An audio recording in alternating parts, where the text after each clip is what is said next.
สบายดีน้องมีน้องเข้ากันสบายเลยจ้ะสกินอาวุธกันเบิ้งข้อตึงมาพันเดียวพันเพชรจุกใน2 อันเลยจุกบัดเดียวขนาดนั้นสุดยอด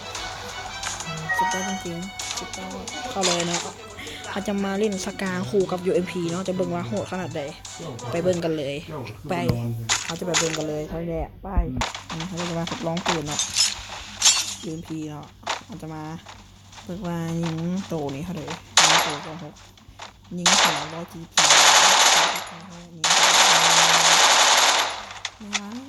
ภรรยานี้ก็ไปสุดยอดพอดีไปเขาจะมาเข้าในเกมกันเลยเด้เนาะครั้งนี้เนาะ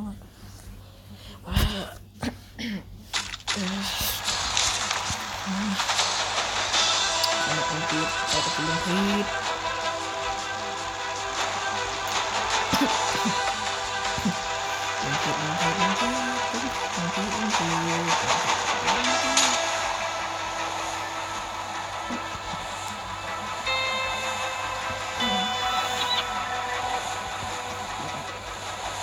คุณเป็นเหรอ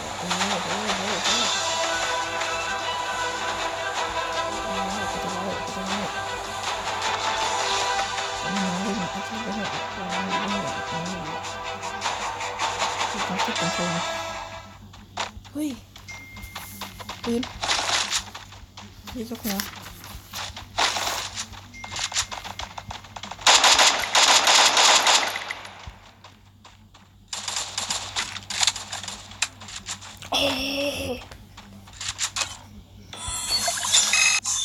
ครับโอ้เกินไป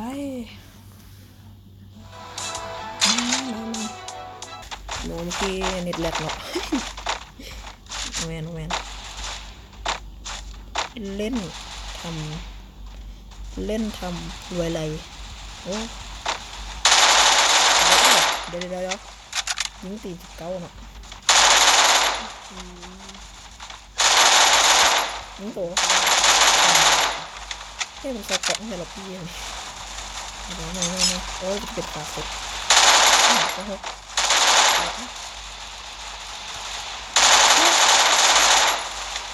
มันใส่เกาะได้มันใส่เกาะอันเดียวล็อบบี้เลยใช่หรอเฮ้ยต้องได้ทีหนึ่งก็ทีที่5แล้วนี่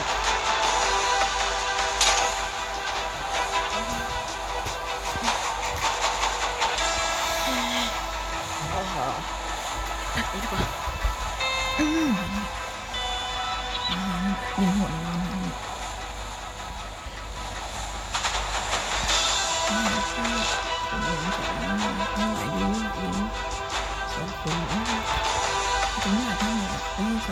นอะไร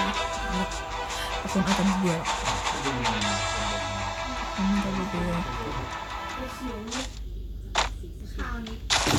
เอ็มแปดตรงไหนตรงวันนี้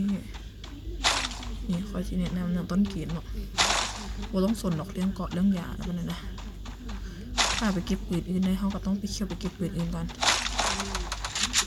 ไปซอกไปเก็บพวกปืนซาดก่อนต้นเกียรนี่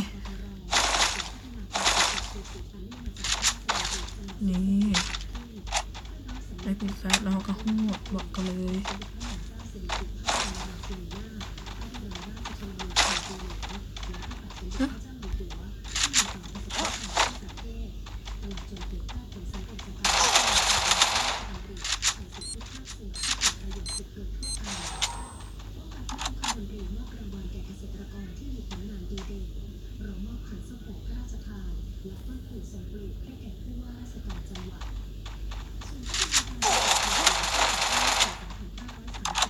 ไป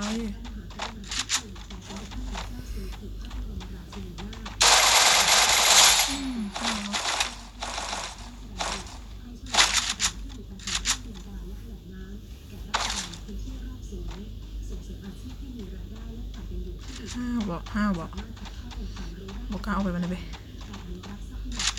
คนอาจจะว่าค่อยใกล้แล้วค่อยผสมเนาะนี่เขาได้ไปเงินครบเนาะ มาแล้วไม่ไหวแล้วต้องลงไปจัดคอยมาแบบนี้เลยเนาะสักคนเมื่อกี้เห็นคนอยู่คนวะ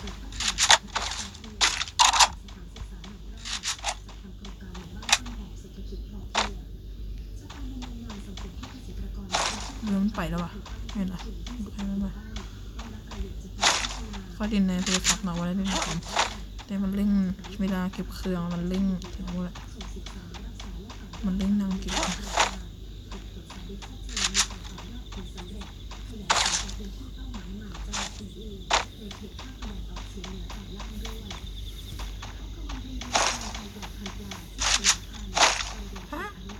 นี่ก็ได้มาเอาแล้วขอบมากเลย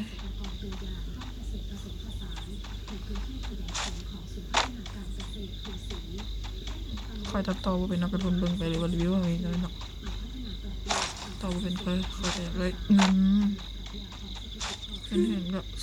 เซเนี่ยด้วยเนาะ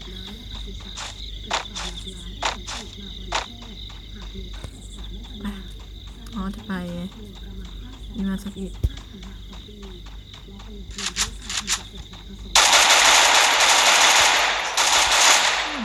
ใช่หรอ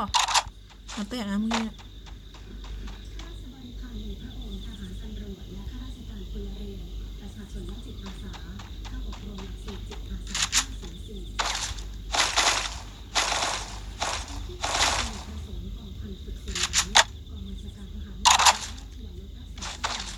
เดี๋ยว MP อยู่ไหน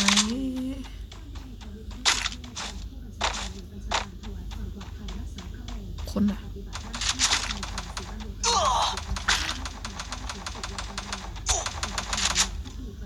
นี่ให้มันยิงไปได้คอยออนให้มันเลยนะอันนี้ครับ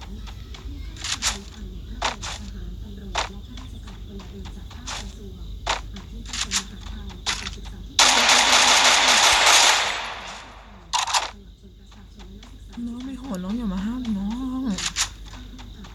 งอย่ามาดวงกับพี่กับน้องมันคนละรุ่นกันลุงผีใช่ไหม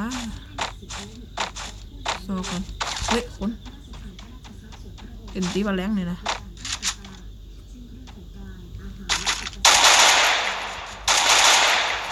วะ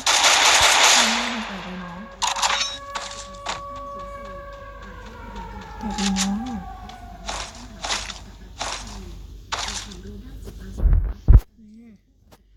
กองจับของคนอื่นบ่มักจะค่อยมักเฮ้ยไม่ของดีนะ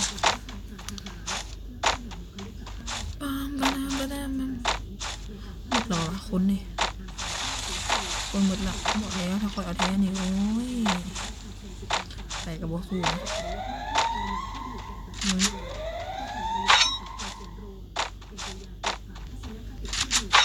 มันจะบ่มีทัน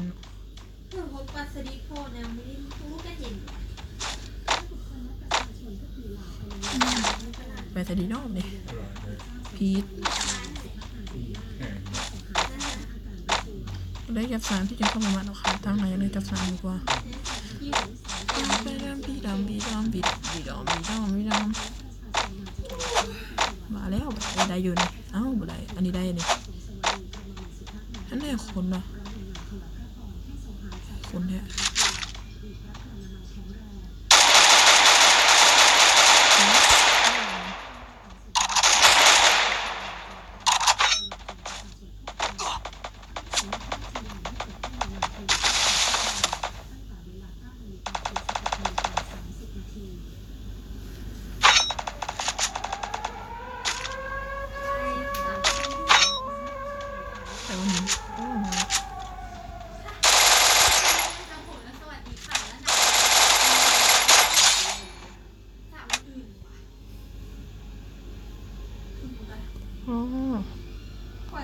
ยืมพี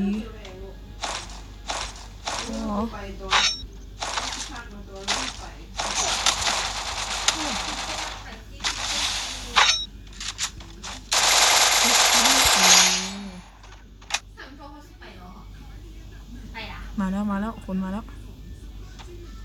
เนื้อให้ข้ามาแล้วปากลูกแก้วลูกเจ็บคอหรือเศร้าแล้วเป็นไข้แล้ว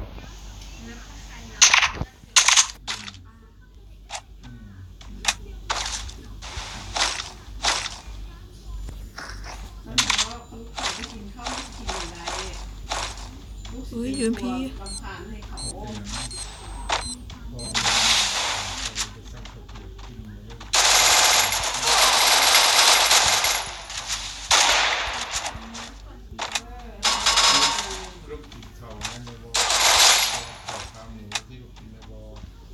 นี่สิหรือว่ากระปุ้นที่จะกินได้บ่ยืนพี่ก็จะละกันยากหลายสายว่ามันงานUMP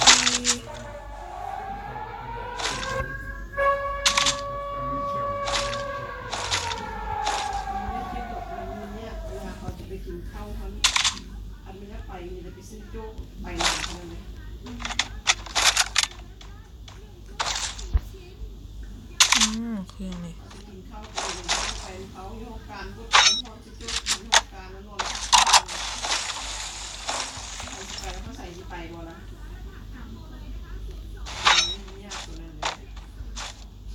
พอเล่นในดีชวนใครก็ไปได้ไกลปนั้นดีกว่าพอเล่นในเนาะพอเล่นในเยอะเขาเล่นในมือนั่นเขาเล่นในโทรศัพท์เลยขอย้ำเลย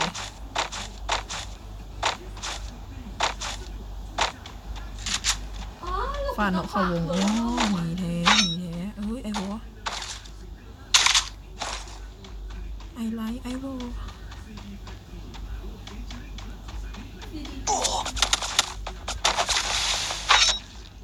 โอ้เกินไปปืนยังวะอันแน่สเต็ปนางยิง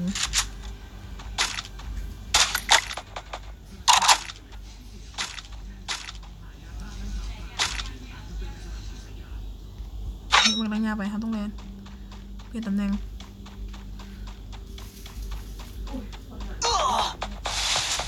เอาเคี้ยวฟื้นเลยแม่จระเข้สิมากินตรงนี้นะโอ้ยรอดไม่รอด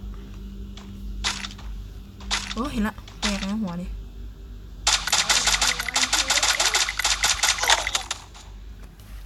สเต็ปนางยิงโอเคอันนี้ละหัวยังไงละทางเที่ยวคือจระเข้